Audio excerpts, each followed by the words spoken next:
Yeah, we're all set up and good to go. Got a new light here. Wow, okay, that is bright. Bring her on down. And there you go. Now I look all nice and balanced. The light is way better.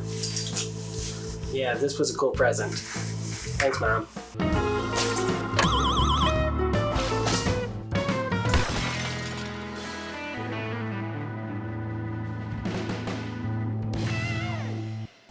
Okay, let's give that a shot. Hey everybody, how's it going? It's Taylor Campbell here and welcome back to Comic Crash, my little show on the internet where we talk about comic books and stuff. And today, the stuff I wanted to talk about, the year 2021.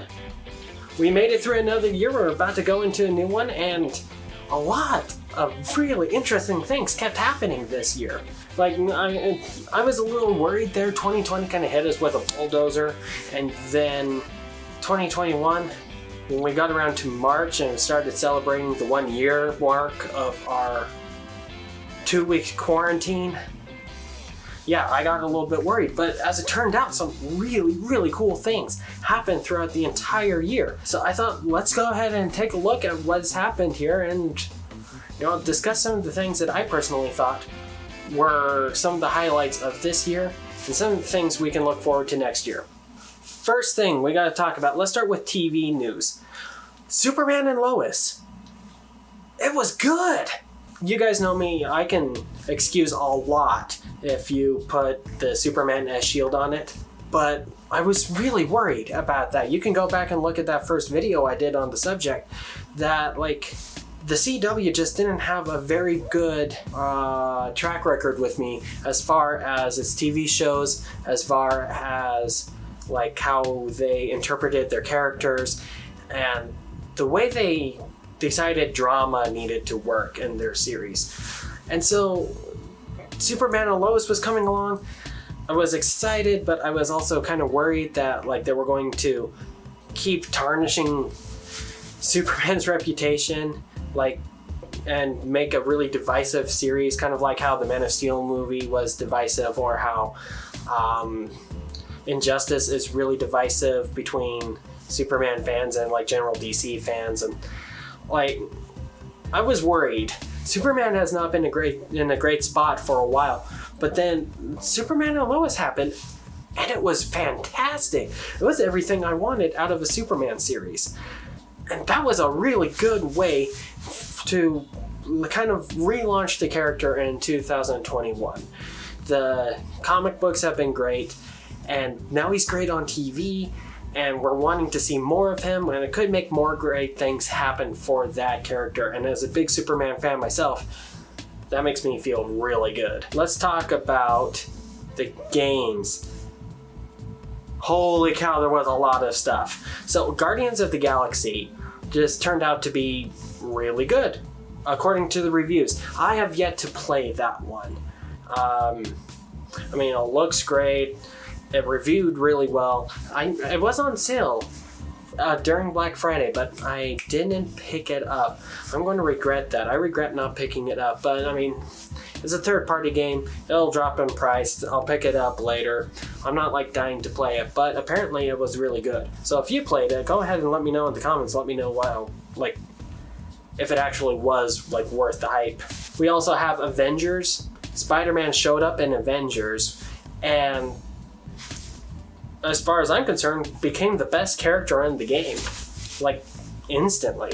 I'm not a huge fan of the game itself. It's very repetitive. It got very, started to get a little bit boring to me after a while. And it wasn't even a long while, it was just a very short while. It's very repetitive, especially in my position where I can't really just buy online for my console. You go in there, you fight the bad guys, you break the things, then you leave, rinse and repeat. Ugh. But Spider-Man did a lot to boost my interest in the game, and it was pretty fun for a while. Now, one of the bigger things in my mind was just how much superhero stuff got put into Fortnite. Fortnite's kind of a guilty pleasure of mine. I used to hate the game a lot, mostly because I wasn't very good at it. But then my brother started playing it, and I started playing it with him, and it turned out to be a lot of fun. I have a lot of fun with the game myself, and there's a lot to love about it if you're a big superhero fan. They have tons of characters in there. I went through with the Marvel season, and I got a lot of stuff, but this year we got Wonder Woman to make an appearance. Wonder Woman is a character in it, which is a lot of fun. And I flipped out when Superman was announced as a playable character in it, and I did everything I could to get Superman as soon as possible, and that was a lot of fun. I had a good chunk of the Justice League in the game, and I can cycle through them and play as them, and it's fun. It doesn't change the gameplay at all, but that was a lot of fun. And then we also have the Spider-Man season that's going on currently, and that looks really great. The No Way Home costume, that's an extra add-on you can purchase. It's pretty neat. It's pretty cool. Looks great in the game. And the alternate Spider-Man costumes in it look great. Yeah, it's so cool. And speaking of superhero content in Fortnite, this is a great segue. The Batman stuff. He wasn't like the center of the season, but he was a part of like a much bigger scheme going on within the game. Along with the characters just kind of like walking around, you got to see Batman walking around in certain areas of the game. There was a comic book series, and this is where we're going to start segueing into comic book news. The Batman Fortnite comic. That was surprising. I was not expecting that book to be as good as it was. Like, the story tied into like Batman and Catwoman's kind of really awkward romance state right now, and kind of showed what would happen if they didn't have all the baggage that they were associated with. And it was really cool. And honestly, at the end of the first miniseries, when Batman and Catwoman separated ways, that was a little bit heartbreaking. It was a heartbreaking moment in a comic book relating to Fortnite. The arcade shooter thing where you just go in and then you play and then you rinse and repeat is very repetitive, but it's like a good repetitive. And the comic book had a heartbreaking moment in it. Holy cow! And of course, it was also nice that every comic book kind of came with extra stuff that you could unlock within the game. So that was pretty cool. It was a neat comic. It was a comic I was not expecting to enjoy nearly as much as I did. I mean, the graphic novel edition of it is still floating around, and you can get all of the cool Batman stuff from it as well as read the book.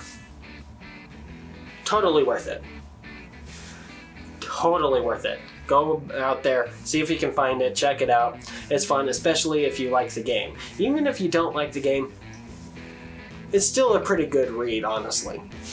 Other big stuff that happened this year, Free Comic Book Day came back. In 2020, we weren't sure if Free Comic Book Day was going to be a thing anymore, because they did Free Comic Book Summer. And from my experience, Free Comic Book Summer actually did gain a lot more sales for our stores than Free Comic Book Day did. Free Comic Book Day is like one big day of inflated sales, whereas Free Comic Book Summer was a day every week with inflated sales. So I was afraid that was going to become the new model and we were going to lose Free Comic Book Day, but we didn't. It felt just like it used to be, maybe a little bit smaller. But you could tell that it didn't die, and that's what's most important. Free Comic Book Day didn't die, and that was a cool thing. There was a little movie that came out called Spider-Man No Way Home, and it kind of rocked. A lot. I'm still buzzing from it. So that was 2021. There's still a whole other year that's about to come up. It's worth looking at, and I kind of wanted to talk about some of the hopes I had for the year and some of the things I'm really looking forward to as well. Let's go ahead and talk about TV stuff first. Superman and Lois. I really, really need that show to stay good. There's a documentary on Pixar that I really like. It's called The Pixar Story. It's on Disney Plus. So if you have Disney Plus, go check it out. It's fantastic. And within that documentary, they talk about how a company, as far as Steve Jobs is concerned, can be judged based on how well they roll with their second product. Having a first successful product is cool, and it blossoms into a big thing, but you really last if your second product can be great as well. Now, first season of Superman and Lois was so good. Oh my goodness, yes. But in order for the show to continue going, the second season really needs to knock it out of the park as well. And that's like the biggest thing for me as far as TV is concerned. Just the Superman and Lois show needs to keep being good. Other things that are coming up, we got a new season of The Mandalorian coming late next year. That'll be pretty neat. For a while, it felt like my whole life was a constant cycle of watching The Mandalorian, then waiting for more episodes of The Mandalorian. So, The Mandalorian. Movies! Holy cow, there's a ton of movies to talk about. Like all kinds of movies. Movies for days! Coming out in 2022 that are relevant to my opinions and like this channel and like you guys probably. So, first things first. Lightyear. We're getting another Toy Story movie, or it's not really a Toy Story movie, it's more like Toy Story adjacent. But it's happening. Like, oh man. I can't believe that like Toy Story is still kind of going on in some capacity. It's fantastic, it's amazing, it makes me feel good. I'm very excited about Lightyear. It looks like it's going to be this great sci-fi romp, and that's what I really hope for. I hope that it really captures the essence of a great sci-fi story rather than just being like a Toy Story Easter egg hunt that a lot of people are predicting. The trailer makes it look like it takes a lot of inspiration from hardcore sci-fi, and even Buzz Lightyear of Star Command that came before it was more sci-fi, I think, than Toy Story related material. That's what I'm hoping for. I'm hoping for a really great sci-fi movie in the vein of Lightyear. And if it kind of spawns into giving us more Lightyear related stuff, so be it. That would be fantastic. Next thing, Uncharted. My hope for Uncharted is that I'm super wrong about it. I don't have a lot of confidence in it. I saw the trailer and was like, oh cool, we have like a greatest hits compilation of the Uncharted games, and we're trying to claim it a prequel to the games. The dialogue was fine, but greatest hits movies rarely work, and the actors, the casting, just generally, no, the casting just feels all wrong. Like, I commented this when the trailer first came out. It was like, the words are there, but the actors aren't. No! So my hope for Uncharted is that I am super wrong about Uncharted and it turns out to be the greatest movie I've ever seen. Next movie, there's a Spider-Verse sequel.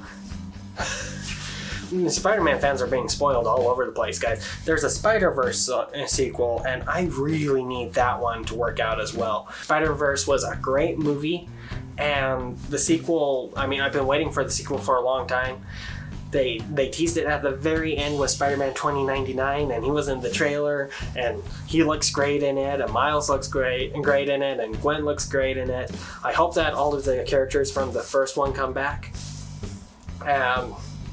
I also really hope that the 3 live-action Spider-Man show up, Tom Holland, Andrew Garfield, and Tobey Maguire. They would be fun to have in Spider-Verse. Just full send it. I feel like this is like part 1 of the sequel, so part 2 of the sequel probably will be bigger, just based on everything. But that's kind of what I'm hoping for. I'm hoping for a lot of different Spider people to show up, and it would be fantastic. Speaking of Spider-Man, we have Doctor Strange 2, what is it, Multiverse of Madness? Yeah, I didn't initially care until I saw Spider-Man No Way Home, and now I care. Also, Sam Raimi is directing it, and there's rumors that Tobey Maguire is going to be in it, that like Doctor Strange is going to run into Tobey Maguire and meet with him. Oh my gosh, could you imagine? That'd be as close to Spider-Man 4 as we'd get without having actually seen Spider-Man 4. Sam Raimi directing Tobey Maguire? Yes, do it. That's what I want.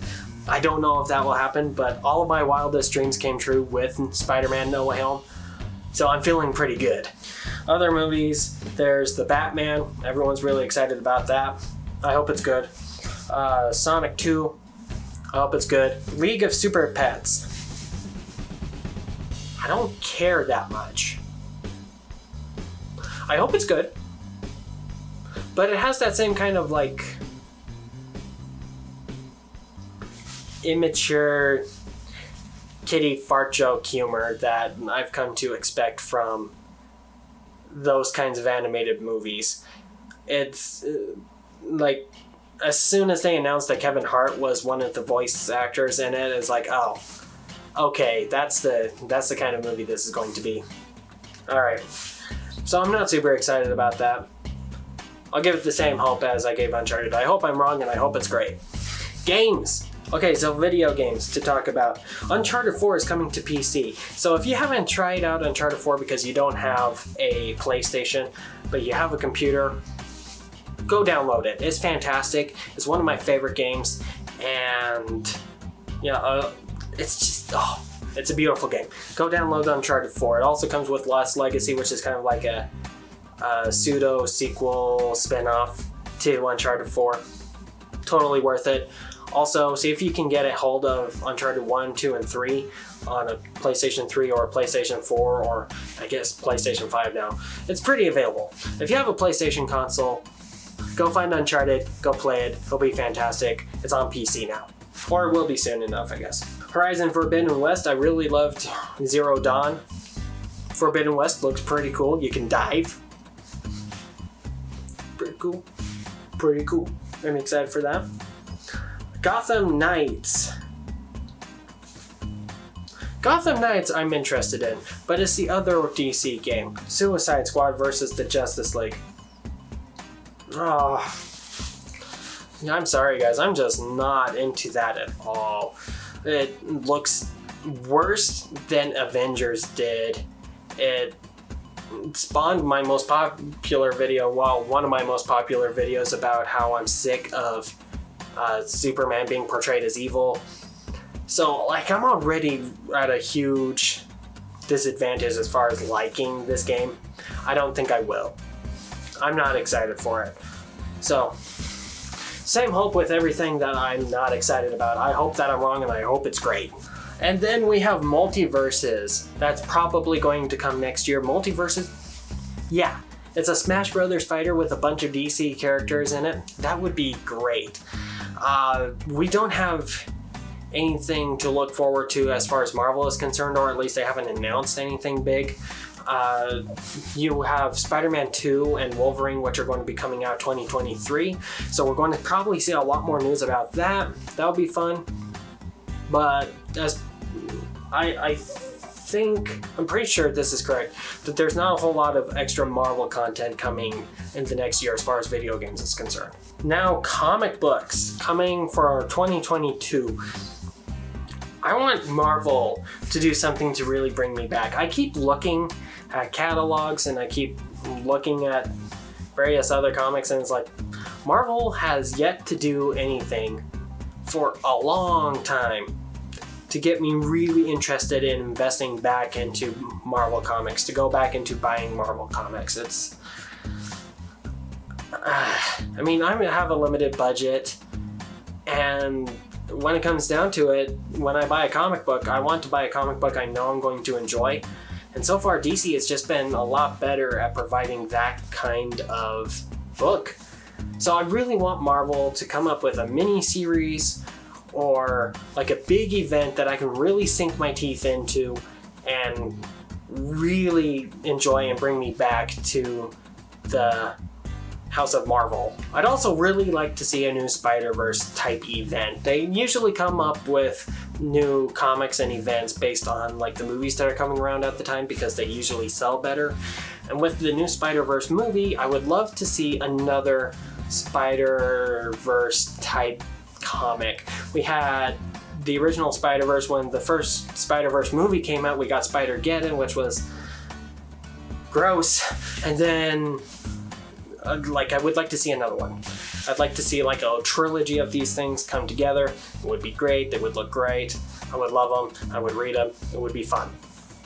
I'd also like to see a lot more mini-series based on legacy characters at DC Comics, because I want Future State to continue. I think Future State is doing really healthy things for the characters as far as the long-term continuity goes, and I like it.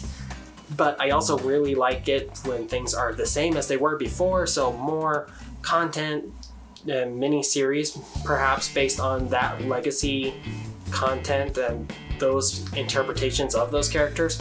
That's what I want to see. I think that would be fantastic as well. Also, in 2022, we will see the release of an indie comic titled GSS Vesta. It's a comic book by my friends Amy and Tyler Homer. Also, I'm writing it, so like it's a really exciting thing. I love it. I've always wanted to like write a real comic book like this, so it's there and that's great, and I'm very excited about that. So that's what I have for you guys today. Lots of really cool things coming up in the next year, lots of good things that happened last year. I want to hear about your favorites. Tell me about an event that made a big difference to you last year or something you're looking forward to. Put it in the comments below and let's chat. And until next time, thank you for joining me. Have a great day. And remember to always be your best self. And Happy New Year!